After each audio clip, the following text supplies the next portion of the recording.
今天要跟大家介绍的呢，就是顶配版高配的 Denza D9 EV All-Wheel Drive， 从309,750块起，比我上一次介绍的 Front Wheel Drive 大马达 Denza D9 EV 贵了5万块。贵了5万块多了什么东西？首先这个是 Dual Motor 双马达，多了一个后马达，所以0到100是6.9秒 ，Front Wheel Drive 大马达是9.5秒。更加的快，然后里面也多了更多高档的设备，像是它有 Nappa Leather 高级皮革座椅、Suede 绒面革的这个 Headliner 车顶，再来它也有12寸的 Head-Up Display 抬头显示仪、电子照后镜等等这些 spec。但是我觉得最大的差异就是Front Wheel Drive 大马达的它用的是普通的 Adaptive Suspension， 但这个用的是 BYD 集团自主研发的 Daihatsu C。就是电磁阀的悬挂系统，它不是 Air Suspension， 它也不是传统的 Hydraulic 液压的悬挂系统，它是一个有电磁阀，能够根据路面的状况去调整悬挂，而且速度非常的快，提供 Comfort 和 Sport 2个悬挂模式给你去选择。所以今天这期主要会更多 focus 在路面上，在驾驶跟乘坐上面。但影片开之前，我还是跟观众讲 ，Denza Malaysia 只是卖纯电动版本 BEV 的 Denza D9 EV， 为什么他们不要卖 PHEV 插电式混合动力？因为 Malaysia 的政策只是给予 BEV 纯电动车子免税 0% excise duty、0% import duty， 只要给 SSD。但是如果他们进口 PHEV 的，享受不到任何的 incentive， 享受不到任何的 tax rebate。所以同样是300千。可能要带到来，可能是400千到500千，所以对于厂商来讲，对于客户来讲 ，PHEV 都不是一个最好的选择，除非他在马来西亚 CKD 本地组装。所以没开之前，记得订阅我的 YouTube 频道 ，follow Instagram account，like 一下 Facebook page，Let's go！ 因为电池大小一样嘛，是103 kWh 的 LFP 磷酸铁锂电池，续航力他们给我们 NEDC 啦，是在580到600公里左右 ，Front Wheel Drive 的600。All-Wheel Drive 的580，但是我们都知道 NEDC 也好 CLTC 也好 WLTP 也好，它只是一个 reference， 它给你做参考而已。实际上我自己比较倾向于用1个 kWh 的 battery， 1个 kWh 的电量能够行驶多少公里，这个才是真理，这个才是最靠谱、最可靠的一个参考的东西。所以我直接从系统里面就可以看到，based on我过去50公里，或者based on这个车子过去的这个市价，它1个 kWh 可以行驶4.0到4.2公里 ，depends on 你怎样开它啦。当然你开越快，就耗电量就越高咯，这个是很 normal 的。我们保守一点啦，1个 kWh 能够走4公里，这个是在合理的范围。因为首先这是一辆 MPV， 这不是一台 SUV， 这不是一台像 BYD Seal 这样子的 sedan， 所以它的风阻系数不能够做到什么0.22你知道吗？0.219做不到，因为你就是一个 MPV 嘛，你是一个电动的 MPV。当然，在我接下去分享这个 Denza D9 EV 之前啊，我想要给观众科普一下，因为很多人不知道什么是 Denza， 它是 BYD 吗？它属于 BYD 吗？它在 BYD 里面的定义是怎样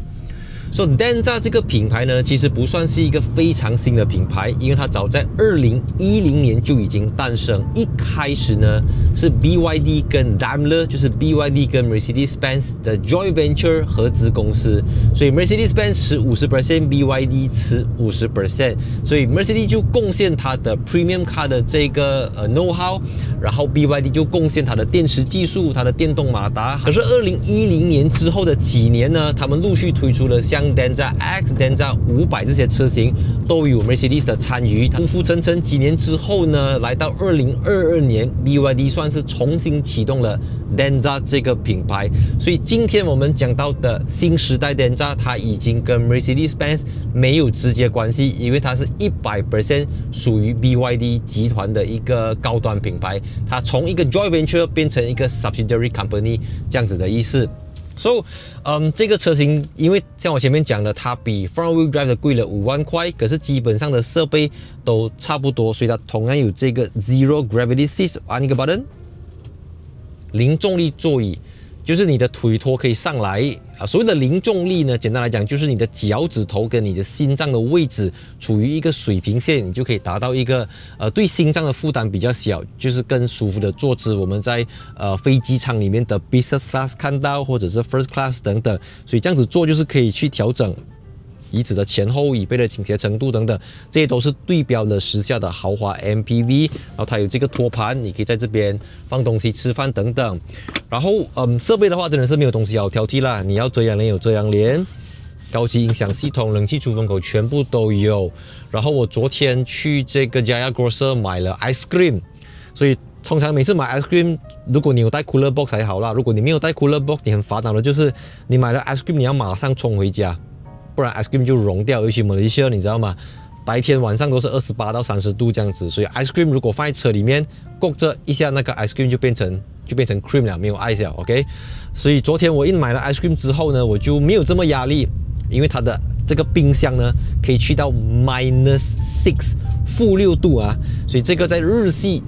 MPV、日系豪华 MPV 就比较少，或者说不可能看到给你冰箱，因为在过去冰箱向来都是 Rolls-Royce 啊、Bentley 这种豪华车的一种 optional accessory， 它还不一定是标配啊。So 我们就回到去这个 Denza D9 EV 的 driving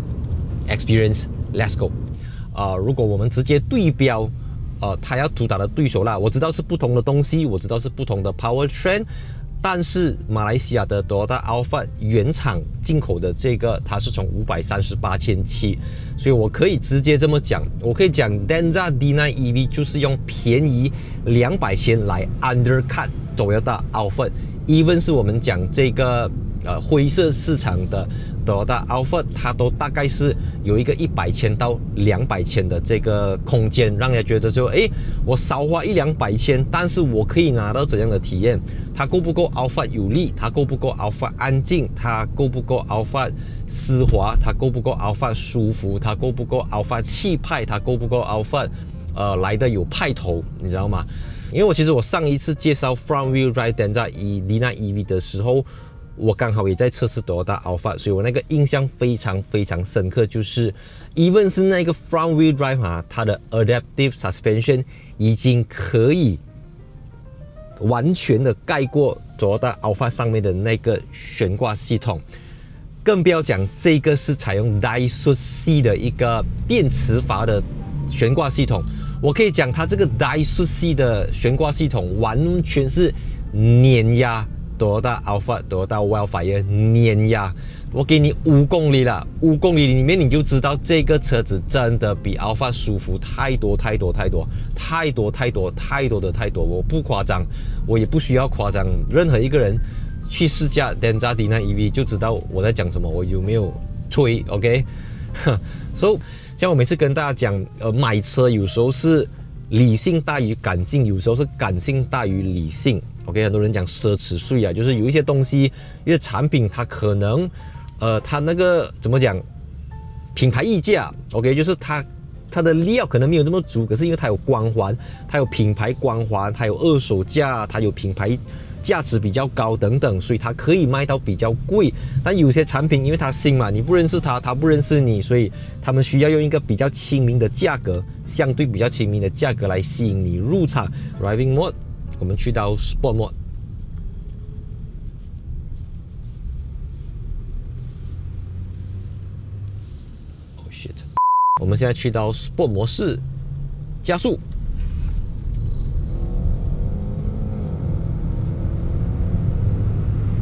非常的快，而且它快到无声无息，它快到没有延迟，零延迟，它快到非常的丝滑。这个是所有电动车的优点，它就是比 CVT 还要 CVT， 它就是一个没有换挡节奏，没有换挡的顿挫感，就是一踩它就去。所以我们讲动力，它完完全全碾压 2.4 L 4气缸 Turbo 引擎的加速。OK， 高速。当然 MPV 作为一个 MPV， 像我前面说的，它的风阻系数不能够做到像一些 SUV 或者是电动sedan，所以当你在高速行驶的时候，因为你的挡风玻璃非常大片，你的 air 柱非常大块，无可避免的 even 它已经用了双层玻璃，你还是会听到风声。但是100多还好，如果你再上140、160来讲，风声就很大很大。这个不是它而已。说法目前我试到的，即便是再顶级的 MPV 都逃离不了你开快的时候有很大的风声，因为本来 MPV 的要照顾的对象是第二排乘客，而不是驾驶者。驾驶者只是一个司机。加速，高速行驶它同样非常的舒服，但是我建议如果你真的要开很快，你就跟它调去 Sport 的悬挂，真的非常的舒服，而且它 hold 得住啊。我们跑高速。那前面可能观众听到2800多会吓到啦，重是肯定重，不是重是非常重。但是你不要忘记啊，汽油车呀，我们知道 Alpha 比它轻了600多公斤，但是汽油车它没有 regen， 也就是讲说，你每一下要踩 brake pedal， 那作为一个 MPV 的乘客，往往让他晕车的并不是车子减速，而是车子 brake。OK， 所以你踩刹车越频密，一直踩，乘客就会一直点头，一直 pitch， 一直 dive， 他就会开始去晕车。但因为电动车它有 regen， 它有能量回收系统，所以当你松开电门踏板的时候，它自己就会减速。所以当它在这个减速的时候，它的过程是 gradually 缓的放慢。我觉得如果你是一个有素养，你是一个有练过的司机，你不要 full throttle， 你不要踩 brake 踩到完，你很 gentle 这样子来驾，它绝对能够驾到比汽油车还来得舒服。如果你是家里有 MPV 的，你就懂我在讲什么啦。因为你驾轿车的时候，你踩那一下 brake， 你用同样的力度踩 brake， 乘客的拉萨可能这样子。可是如果你驾一个 MPV， 你用同样的力度去踩 brake， 对乘客来讲是一个很折腾的一种体验来的。但是东西没有完美的 ，OK。Denza D9 EV 它的最大的一个弱点就是因为它是一台电动车。那如果就中国的增程车来讲，没有问题 1.5 L PHEV， 哇，你要走600，你要走700、800公里都是有可能的。但是因为这个103，即便它已经用到103 kWh 的 LFP 磷酸铁锂电池，可以充到100%，所以我保守估计每一次充满可以给它走400公里，好不好？400到420公里。OK， 我们现实一点，我们不要，我可以跟你讲700也可以的啦，但是你知道吗？但是它充电速度不慢啦，我们看它有11 kW 的 AC。还有166 kW 的 DC， 所以就这个充电速度跟这个价钱来讲，我觉得是 OK 的，不会说太慢。当然，如果有22 kW AC 是最好啦。可是因为它毕竟它不是卖你400千，不是卖你500千嘛。你看，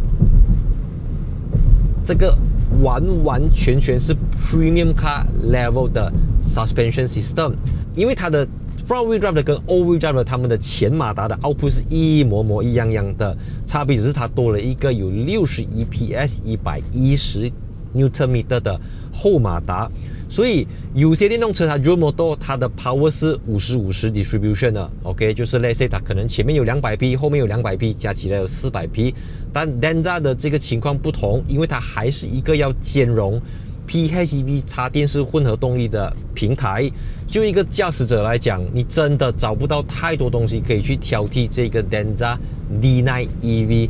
音响系统也好 ，Apple CarPlay、Android Auto、Apple CarPlay 我用的是 wireless 的。只是说，我觉得它还可以加强的地方就是它的 User Interface， 简称叫 UI 啦。电子仪表板很乱，那个字很小，你知道吗？你看啊，这个是 Apple CarPlay 的页面，一看一目了然，你知道哪一个 button 是做什么的，你知道哪一个 icon 是做什么的。可是当你一回到他们自己的主页面的时候，就是它 native 的这个 OS 的时候，它就很乱了，它就好像third party，就不好看哦 ，OK。所以你知道吗？我觉得你花很多钱在做 R&D， 在做研发，你的电池技术，你的悬挂系统，可是为什么在 User Interface 这边，你只要多花那么一点点钱，它就可以 perfect 了？不改可以吗？可以，完全没有问题。但是你是一个 Premium Brand，OK， 你对标的都是 Mercedes、BMW， 他们没有这样的车型啦，所以你看来看去，它只可以打 Lexus LM。所以总结来讲